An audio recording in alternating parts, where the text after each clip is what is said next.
Sziasztok!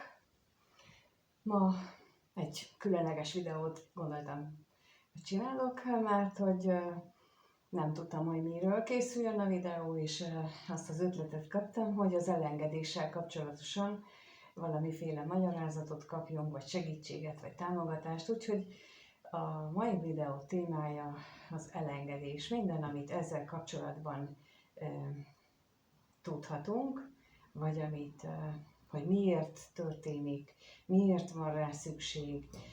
Szóval ilyen kérdést, hogy hogyan tudjuk könnyebben elengedni a dolgokat.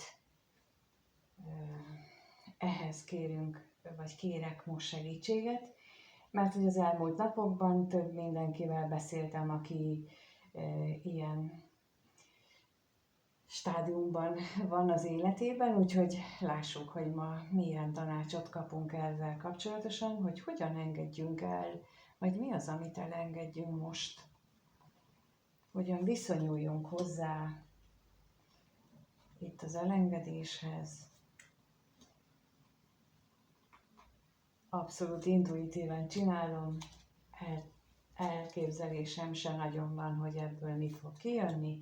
Minden esetre egy 5 lapot kérek, ahogy szoktam. Wow! Kijött a kiegyenlítődés, mint nagy arkánum, a botokásza, az isteni igazságszolgáltatás, vagy másképpen végítéletnek is szokták mondani, a kelyhek 9-ese és a kardok 5-öse. No, hát ez az, hogy 2 nagy arkánum van benne, a kiegyenlítődés és az isteni igazságszolgáltatás, vagyis hát az újjászületés, inkább így mondom, az azt jelenti, hogy most nem csak asztrológiából tudom, hogy egy nagyon ilyen időszakot élünk, hanem itt a kártyák is ezt mutatják most, hogy bizony ez egy föntiek által vezérelt időszakról van szó, amiben a nagy érzelmek megélése a tét. Nem kicsi tehát a tét, hanem az, hogy hogyan tudjuk, vagy meg tudjuk-e élni a kelyhek 9-es állapotot,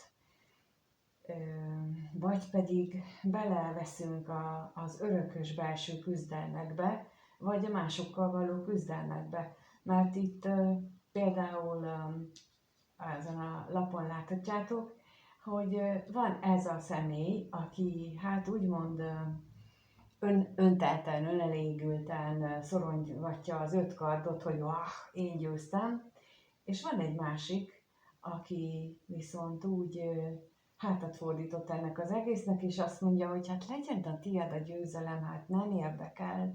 Tehát ő az, aki elengedte ezt az egészet, és ráhagyja.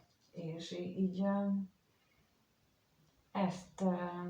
ezt látom most itt, ezekből a lapokból, hogy valójában itt a végére jött ki így az elengedés, és talán ehhez vezetnek el, mert hogy az isteni kiegyenlítődésben az a lényeg, hogy megtaláljuk az egyensúlyt a szív és az ész szava között. Megtaláljuk az egyensúlyt, hogy ha bizonyos helyzeteket, vagy személyeket mondjuk személyekkel vagy helyzetekkel olyan már a kapcsolódásunk, hogy az ott nem csak az örömet adja, hanem ha őszinték vagyunk magunkhoz, már több a fájdalom benne, mint az öröm, akkor az bizony lehet, hogy megérett arra, hogy elengedjük a ragaszkodásunkat ehhez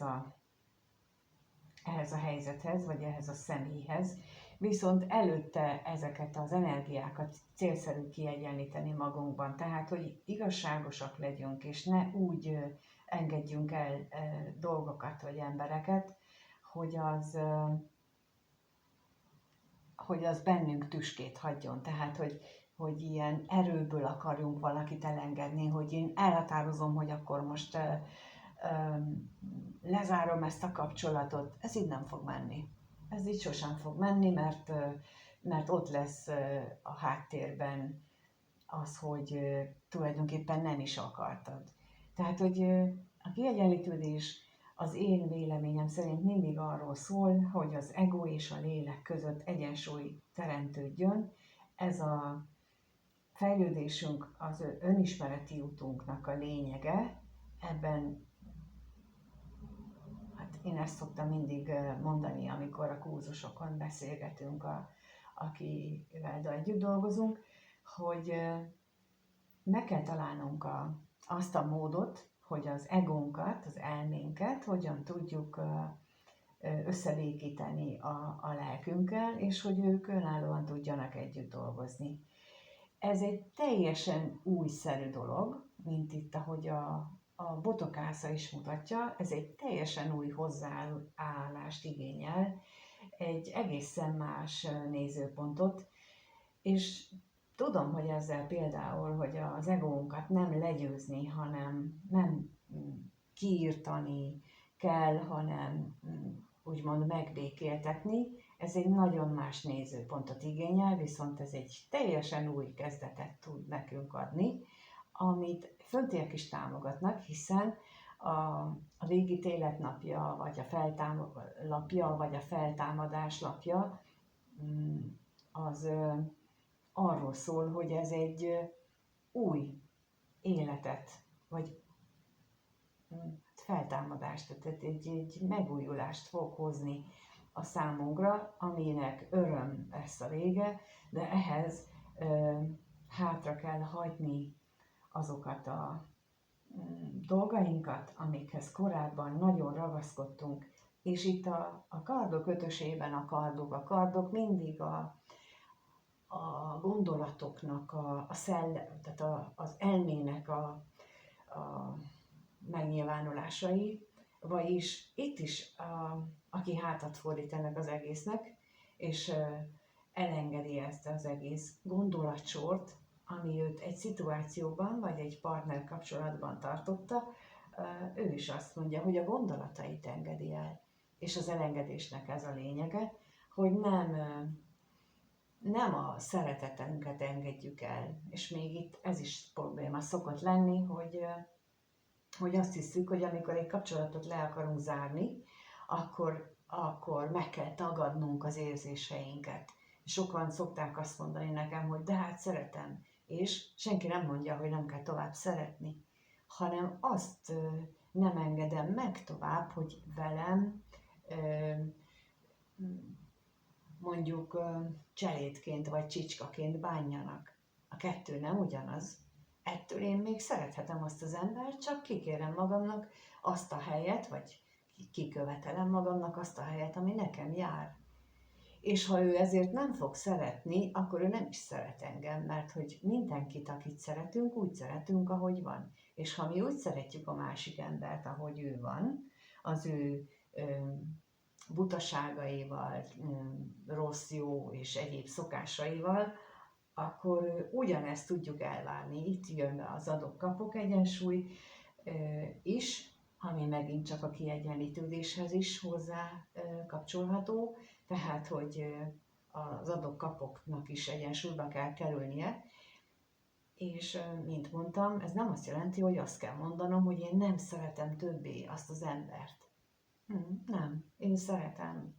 Csak nem tudom elviselni, nem tudok együtt élni azzal, ahogyan ő ezt csinálja, és ezt el tudom neki mondani, hogy én nem tudom azt elviselni, hogy én például második helyen vagyok, én nem tudom, nekem az nagyon rosszul esik, hogy amit én szeretnék, az nem fontos, vagy legalábbis úgy élem meg, hogy nem fontos, ha ebben nincs igazam, akkor mondd el, hogy te mitől gondolod, hogy nem így történnek a dolgok. Szóval, hogy ezt így el lehet mondani ebből a szempontból, hogy én szeretem őt, csak magamat is annyira, hogy tudjam, hogy mire van szükségem. És akkor úgy gondoltam, hogy megnézzünk még egy kártyát, hogy mit tudhatunk meg itt az elengedéssel összefüggésben. De most itt megragadom az alkalmat, hogy az elengedéssel és a kapcsolatokkal összefüggésben talán már hallottátok azt, hogy egy találkozás az Ikerlánggal címet viselő workshopot indítok, vagy csinálok. Azoknak, akik úgy gondolják, hogy ők ilyen kapcsolatban vannak, ez egy személyes találkozó, és ennek a workshopnak, vagy közös munkának a lényege, pontosan a közös munka, hogy összehozzam azokat az embereket, akik ezen a különleges és csodálatos úton járnak, és ezt a kegyelmet kapták, mert ez egyfajta kegyelem, ennek a megtapasztalása. És nem azt jelenti, hogy ha ilyen kapcsolatban vagyunk, és találkozok az ikerlángommal, hogy azt akkor rögtön el kell válnom a meglévő kapcsolatomtól, és a workshopon arról szeretnék, vagy azt szeretnénk megosztani, hogy hogyan lehet ezt úgy megélni, hogy jó legyen. És nagyon sok mindent lehet olvasni már a különböző oldalakon, cikkekben, mindenhol, és a megtapasztalásokat azt már sok helyen leírják, és sok helyen ráismerhettek. Viszont az, hogy milyen célból jön létre egy ilyen ikerláng, mikor jött létre, és hova tart, és milyen ajándékokat és milyen küldetést tartalmaz ez az ikerlángút, erről nem beszél senki, mert nagyon-nagyon kevesen tudnak róla. És még azt mondtam, hogy nekem nagyon gyakran vannak ilyen égi közlések, mondjuk így kijelölt utat, ők jelölik ki az utakat, például az is, hogy ezt a csatornát indítsam el, ez is egy ilyen kijelölés volt, és bár mind a mai napig komfortzóna elhagyással jár egy ilyen videó megcsinálása, én folyamatosan hallgatok az isteni szóra, és ennek a workshopnak a létrehozása is ebből innen ered. Úgyhogy figyelmetekbe ajánlom, a leírásban van egy link, ahol olvashattok erről, de írhattok is rám nyugodtan e-mailben, mert kifejezetten ez a célom, hogy egyrészt az, hogy mindenről beszéljek, hogy miért van ez, hogyan lehet évtizedeket lecsökkenteni 1-2 évre a szenvedés időszakát, itt is, amit mondtam, tehát, hogy pont ehhez kapcsolódik a kiegyenlítődéshez, hogy ahhoz, hogy ne ilyen fájdalmakkal, meg ilyen nehézségekkel éld meg vagy éljétek meg ezt az ikerlángutat, ennek megvannak a trükkjei, megvannak a technikái, és ezt meg tudjuk osztani. Én meg tudom azt, amit én már végigcsináltam, és tudom, hogy merre visz előre az út, mert hogy megmutatták nekem, és erről lenne a workshop, amit aztán, mint ahogy mondtam, ahol olyan emberekkel találkozhattok, és olyan dolgokat tudhattok még meg, amiket nem is fedeztetek fel magatokban, pedig megtapasztaljátok, csak eddig nem is tudtátok, hogy ez azzal van összefüggésben, és így ki tudjuk aknázni azokat a lehetőségeket, ami az ajándékokat, amit ebben a csomagban szerepel, mert szerintem az ikerlángút az egy csomagajánlat az égiek részéről, azoknak, akik ezt megkapják, és előbb-utóbb mindenki megkapja, csak ez, hát mondhatnám, hogy nem tudom, hogy hogyan van kiosztva, de valami sejtésem van róla, hogy mi alapján van ez kiosztva, erről is beszélek majd, úgyhogy visszatérünk ide, elengedés, mert az ikerlángútnál is ez egy nagyon kiemelt téma, hogy lehet ott is elengedni, és itt most akkor arra kérdezünk rá, hogy még mi az, amit megtudhatunk így az elengedéssel kapcsolatosan. Ide is 5-öt kérnék szépen, 5 lapot. Mi az, amit megtudhatunk?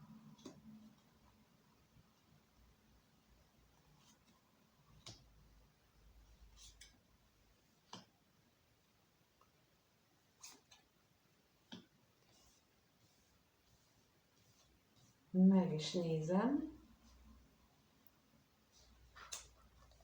azt, hogy látszik. Jó.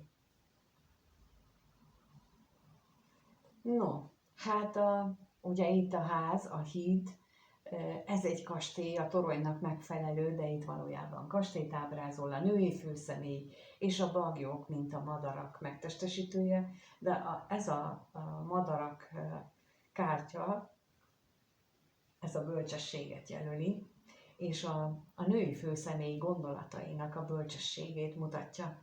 Tehát itt arról beszélnek megint azt, hogy a mostani energiák, azok lehetőséget adnak, hogy az eddigi életünkből egy hídon keresztül, ez eddigi kis házikóból egy hídon keresztül elmenjünk egy nagy kastélyba. Tehát, hogy a kicsinségünket, a szűklátókörűségünket, a bezártságunkat, egy kis házba való bezártságunkat valami nagy tágasságra cseréljük, és ehhez nem kell más tennünk, mint átmennünk ezen a hídon, és úgy látom, hogy nagyon sokan vannak, vagy van köztetek olyan, aki már gondolkodik ilyesmin, hogy honnan, hová kellene neki haladni, így az elengedés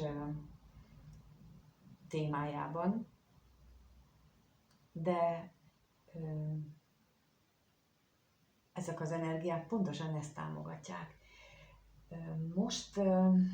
Most indul ezekben a napokban, amikor a felvételt készítem és megjelenik, ezekben a napokban indul egy új Merkur ciklus. Az azt jelenti, hogy most találkozik a Merkur a nappal, ilyenkor sokkal produktívabbak tudunk lenni gondolkodás szempontjából, és mi érdekes, hogy itt is, meg itt is a gondolatoknak a fontosságát, az elengedését, a bölcsességünket hangsúlyozzák a lapok. Tehát pontosan egy ilyen időszakot élünk meg, sőt nem sokára a Merkur ismét hátráló mozgásban, látszólagos hátráló mozgásba kezd, amikor lehetőségünk lesz az elmúlt időszaknak az ismételt átgondolása, hogy mi az, amit esetleg másképp láttunk, vagy mitől érezzük például azt, hogy egy ilyen kis térbe vagyunk bezárva, vagy beszűkültek a lehetőségeink. Mitől van bennünk ilyen érzés? És mi kellene ahhoz, hogy mi tágasabbnak érezzük magunkat, jobb, és itt most nem a pénz az első, az az utolsó, utáni a pénz. Bármennyire is hihetetlen, a lehetőségek azok nem függenek össze a pénzzel.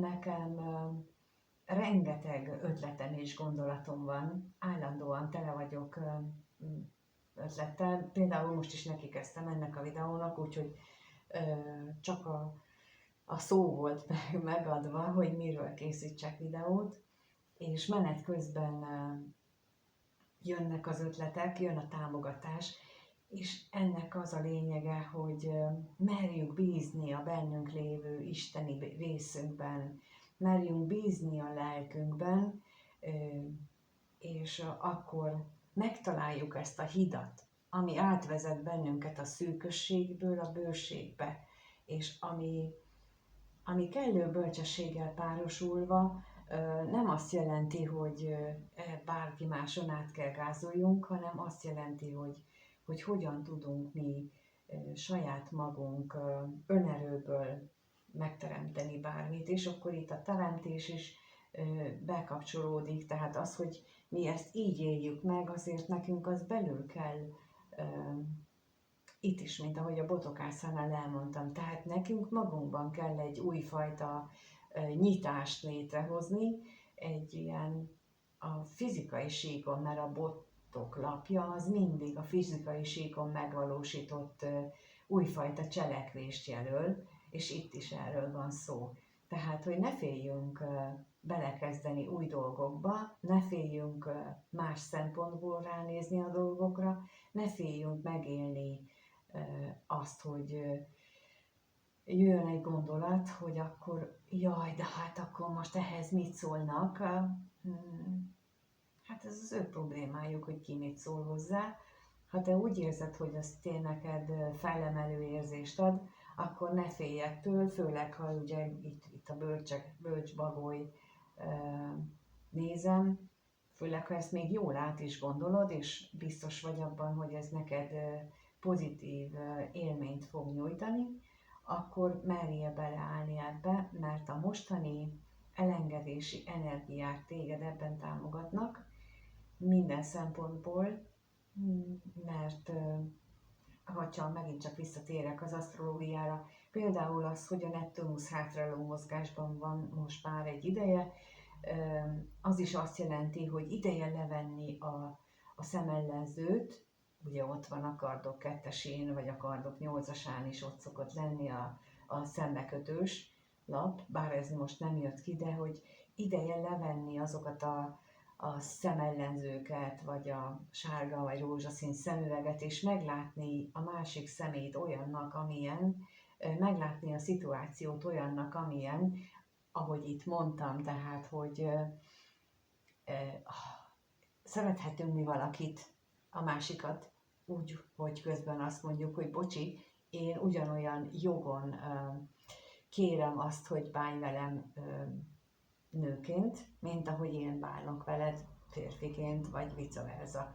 Tehát, hogy itt ez a lényeg, hogy nem többet akarok, nem uralkodni akarok a másikon, hanem azt kérem, hogy egyenlítődjön ki közöttünk az adok-kapok energiája, egyenlítődjön ki közöttünk az érzelmi egyensúly, és ha ő nem tudja, vagy nem akarja ezt megadni nekem, akkor nekem jogom van ahhoz, hogy annak tudatában, hogy én ugyan szeretem ezt az embert, de nekem, vagy én magamat is szeretem, és ha sorolnom kell, akkor én elsőbbre helyezem magamat, mint őt, mert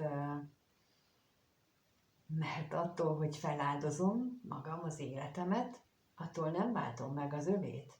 Tehát sokszor úgy éljük meg, hogy segíteni akarunk a másik emberen, de azzal, hogy beáldozzuk magunkat, nem segítünk rajta. Ő észre sem fogja venni. Nagyon sok esetben azt tapasztaltam, hogy ilyenkor a másik személy észre sem veszi azt, hogy mi milyen áldozatot hozunk érte, és amikor szembesítjük, elmondjuk neki, hogy mi mit éltünk meg, akkor ő azon hitetlenkedik, hogy hát de ezt hogy képzeltük? Tehát ő nem kérte tőlünk ezt, és akkor ezzel még nagyobb szívfájdalmat tud nekünk okozni, de hát, hogy ő nem kérte meg, hogy ő nem mondta azt, hogy így legyen. Na most ezt javaslom így az elengedés kapcsán, ezeket a megtapasztalásokat átgondolni, mert itt nagyon fontos az, hogy kéretlenül segítséget hát nem célszerű adni, mert annak nem lesz meg az eredménye,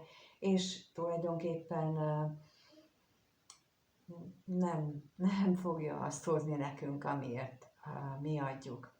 Úgyhogy mindenki, aki ilyenben gondolkodik, vagy akiben ott feszít az érzés már egy ideje, javaslom, hogy ezeket gondolja végig, hogy biztos, hogy az ő áldozatával, és akkor ebbe beletartozik egy házasság is. Tehát tudom magamról, hogy én nagyon hajlamos vagyok, amikor párkapcsolatban élök, hogy én egy cselédbe átváltsak, és már föl voltam régen háborodva, hogy még csak észre sem veszik. Igen, ez a helyzet. Tényleg nem veszik észre. Míg, ha ezt okosan tudja az ember megélni, akkor még mielőtt cselédbe vált át, előtte el tudja mondani, és nem úgy, hogy kikérem magamnak, hanem hogy én úgy érezném jól magam. És hogyha én szeretném nektek megadni, akkor nekem ahhoz jól kell érezzem magam, és ha ebben partnerek vagytok, azt én nagyon boldoggá tenne. És akkor már innentől kezdve lehet mondani, hogy mit tenne boldoggá, és már vagy akkor már jobban értenék, hogy közben milyen áldozatot hozok. Tehát nem az a lényeg, hogy én meghozzam az áldozatot csöndben, némán, a másik embernek fogalma sincsen, hogy ez nekem áldozat. Ők meg nagyon gyakran azt hiszik, hogy hát ez neked kifejezetten jól esik. És akkor így az elbeszélések vezetnek oda, hogy a kapcsolatok tarthatatlanná válnak, és, és az elengedés most ezt is felszínre hozhatja bennünk. Kívánom, hogy legyen bennetek ehhez elég bölcsesség, hogy magatokat így átvizsgáljátok, hogy megnézitek, és első helyre soroljátok. És azt mondani, hogy akkor az adok-kapok egyensúlyra ezentúl nagyobb hangsúlyt helyezek, és én ezt szépen kifejezésre juttatom. Nem ultimátumszerűen, nem kinyilatkoztatásszerűen, hanem kéréssel, szeretettel, és meg lehet nézni majd, hogy hogyan lesz a reakció a másik fél részéről, hogyan fog reagálni, és akkor az megint ad egy választ, hogy akkor hogyan lehet tovább haladni a közös úton, vagy esetleg megkönnyíti azt, hogy más irányba lépjünk. Köszönöm, hogy itt vagytok, köszönöm, ha megírjátok a kommentben egyrészt azt, hogy tetszett ez a videó, ti hogy vagytok az elengedéssel, hogyan élitek meg, milyen nehézségeket szokott ez okozni bennetek, milyen gondolatok jönnek, mert akkor legközelebb tudok esetleg arról is, vagy bármi más gondolatról is tudok így videót készíteni. Szóval erre kíváncsi vagyok, és nagy örömmel olvasom, hogyha ezt megírjátok, és köszönöm a lájkot és a feliratkozásokat. Kérek, hogyha támogatni szeretnétek a csatornát, hogy legyen minél több videó, vagy legyen egyáltalán videó, akkor vagy egy like gombbal, vagy a kommentben egy bármilyen jellel tudjátok így támogatni, mert hogy a YouTube algoritmus azt így sorolja előbbre, így ajánlja föl több embernek. Egyébként meg sem mutatja. Azoknak is, akik csengőt bekapcsolnak, azoknak többnyire megmutatja, de akik nem kapcsolják be a csengőt, hiába van feliratkozva, időnként még azoknak sem mutatja meg, és ezt például másképp, vagy jelenleg a tudásom szerint másképp nem lehet kikényszeríteni mondjuk az algoritmusból, csak ilyen interakciókkal, hogy kommentel, vagy lájkal, feliratkozással, tehát akkor érzékeli azt, hogy ja, hát itt akkor ez érdekes lehet. Úgyhogy ebben tudtok segíteni. Hogyha szeretnétek, hogy legyenek ilyen videók, akkor ezeket a megoldásokat kérlek eszközöljétek, vagy intézzétek, hogy hadd jelenjen meg több mindenkinek. Köszönöm szépen, és mondom, keressetek egyéniben is, egyéni kirakásért, és nyugodtan, ha úgy gondoljátok, amíg viszont találkozunk, addig mindenkinek minden jót kívánok. Sziasztok!